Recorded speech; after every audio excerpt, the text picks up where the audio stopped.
요즘 젊은 사람들이나 하는 줄 알았던 계약 연애가 사실 500년 전 조선에도 있었다는 사실 믿어지십니까? 그것도 당대 최고의 선비와 가장 화려한 기생이 만나 딱 한 달만 살고 헤어질 때 울면 사람이 아니다라며 목숨보다 귀한 자존심을 걸고 시작한 사랑 말입니다. 오늘 제가 들려드릴 이야기는 조선 최고의 문장가 소세양과 송도의 명월 황진이가 벌인 그야말로 화끈하고도 아찔한 30일간의 기록입니다. 이 이야기는 단순한 야설이 아닙니다. 국조인물지에 당당히 실린 사랑의 모든 것을 걸었던 두 남녀의 진검승부 같은 기록이지요. 과연 이 위험한 내기에서 누가 먼저 무릎을 꿇었을까요? 30일이 지난 그날 아침 두 사람 앞에는 어떤 운명이 기다리고 있었을까요?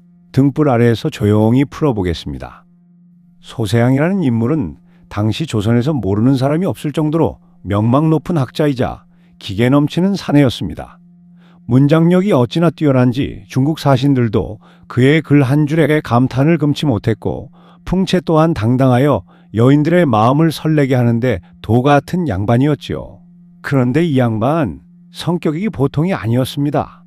평소 그는 동료들에게 이렇게 큰 소리를 쳤습니다. 사내 자식이 계집의 치맛자락에 휘둘려 눈물 콧물 짜는 것만큼 추한 것이 어디 있느냐. 나는 천하의 황진이라 할지라도 딱 한 달이면 충분하다. 한 달 동안 마음껏 품고 31번째 날에는 미련 없이 털고 일어날 자신이 있다. 만약 내가 그녀와 헤어지면서 슬퍼하거나 눈물 한 방울이라도 비친다면 나를 사람이 아니라 개자식이라 불러도 좋다. 이 호기로운 장담은 삽시간에 한양을 거쳐 송도까지 흘러 들어갔습니다. 황진이가 누구입니까? 이미 벽계수를 나귀에서 떨어뜨리고 지족선사를 파괴시킨 여인 아닙니까? 그녀는 소세양의 이 당돌한 선전포고를 전해 듣고는 코웃음을 쳤습니다.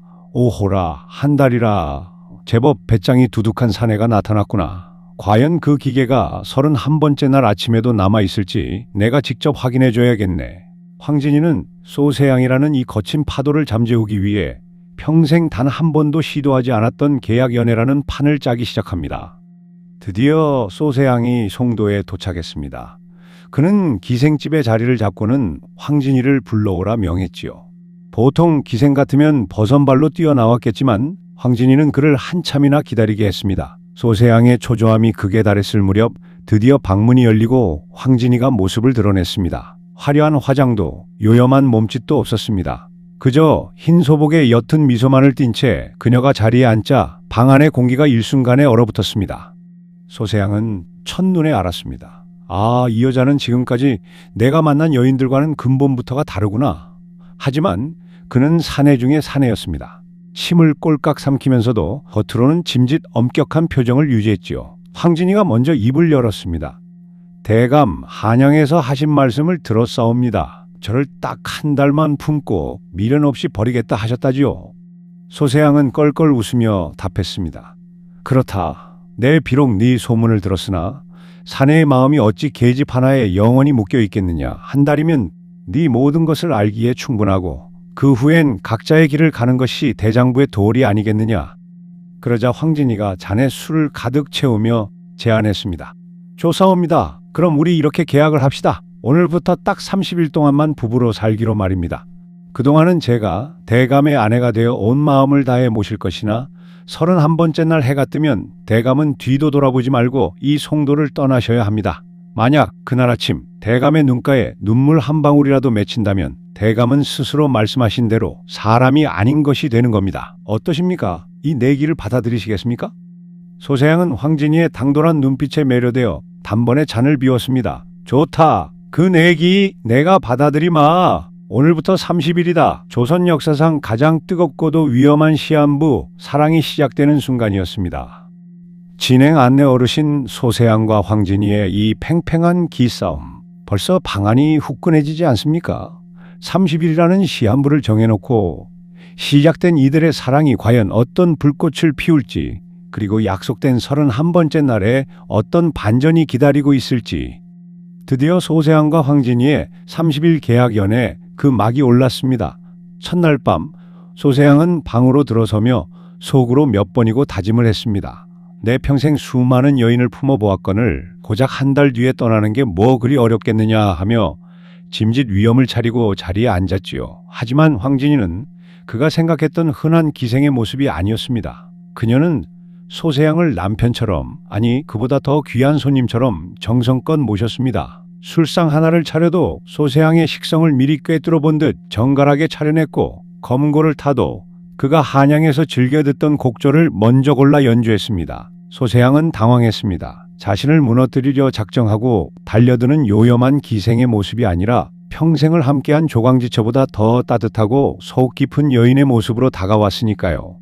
황진이는 소세양의 글을 읽고 진심으로 존경하며 시를 주고받았습니다. 두 사람은 밤이 새는 줄도 모르고 등불 아래에서 문장과 학문을 논했습니다. 소세양은 평생 수많은 사대부를 만났지만 자신과 이토록 영혼이 잘 통하는 존재는 처음이었습니다. 낮에는 송도의 만월대와 박연폭포를 돌며 손을 잡고 걷고, 밤에는 달빛 아래서 서로의 고독을 어루만지는 대화를 나눴습니다. 소세양은 점점 30일이라는 숫자를 잊어갔습니다. 아니, 머릿속에서는 지우려 애썼지만 가슴속에서는 이미 그 숫자가 독약처럼 퍼지고 있었죠. 하루가 지나고 이틀이 지나갈 때마다 소세양의 가슴속에는 이 여인을 두고 내가 정녕 한양으로 돌아갈 수 있을까 하는 두려움이 싹트기 시작했습니다. 황진이는 그런 소세양의 마음을 누구보다 잘 알았습니다. 그녀는 소세양을 위해 매일 다른 산의 진미를 준비하고 매일 다른 시조를 읊었습니다. 그녀의 유혹은 결코 노골적이지 않았습니다. 그저 소세양의 농담 한마디에 아이처럼 환하게 웃어주고 그가 잠든 사이 조심스레 이불을 매만져주는 그 작은 배려 하나하나에 소세양의 철벽 같은 마음은 속절없이 녹아내렸습니다. 소세양은 스스로에게 최면을 걸었습니다. 아니야, 나는 그저 연극을 하는 것이다. 내기는 내기일 뿐이다. 하지만 그의 눈길은 이미 황진이의 옷자락 끝만 보아도 일렁이고 있었습니다. 그는 자신도 모르게 황진이의 손을 꼭 잡으며 너와 함께라면 평생을 이렇게 살아도 좋겠구나라는 말을 내뱉으려다 멈추곤 했습니다. 그렇게 보름이 지나고 20날이 지났습니다. 두 사람의 사랑 이야기는 이미 송도 저작거리의 가장 뜨거운 화제거리였죠. 사람들은 수군댔습니다. 천하의 소세양이 결국 황진이에게 뼈까지 녹아버렸구먼. 이제 며칠 안 남았는데 과연 저 양반이 제 발로 대문을 나설 수 있을까?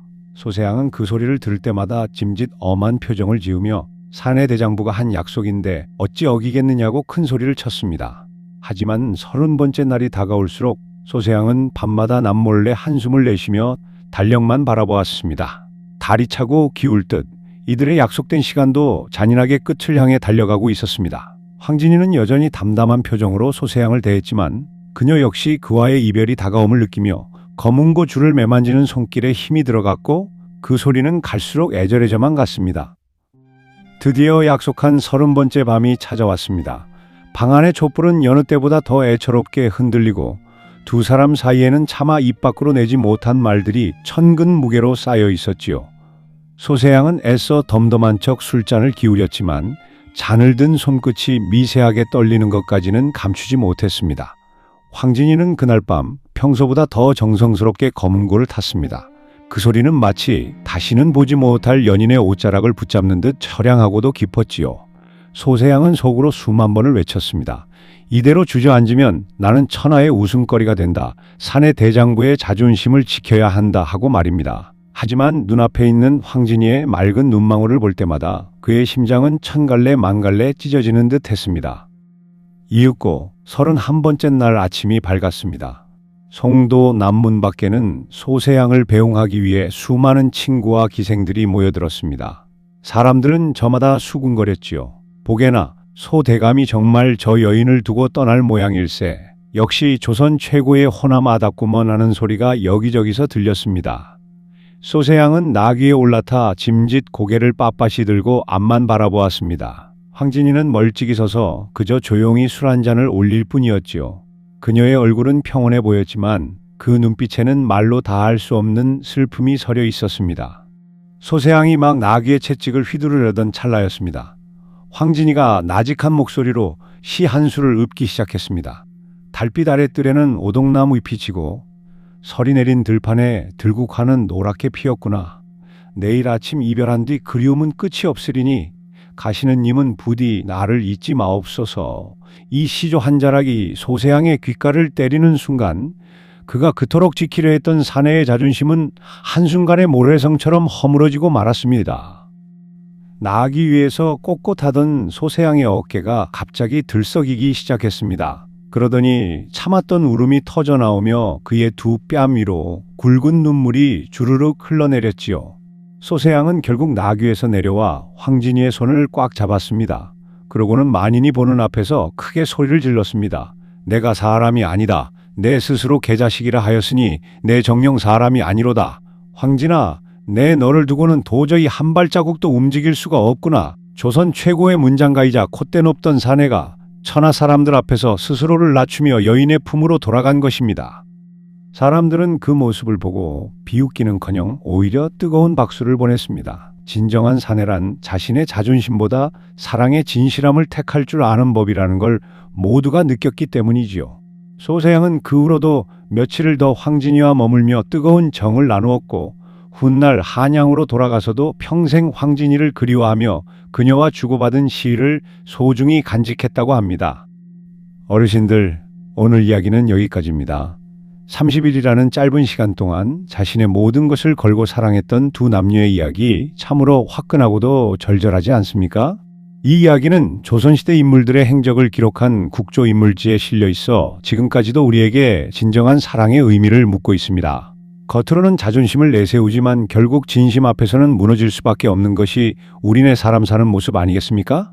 어르신들도 오늘 밤은 옆에 있는 소중한 사람의 손을 한번 꽉 잡아보시는 건 어떨까요? 저는 다음번에도 더 은밀하고 흥미진진한 야사 보따리를 들고 찾아뵙겠습니다. 편안한 밤 되십시오.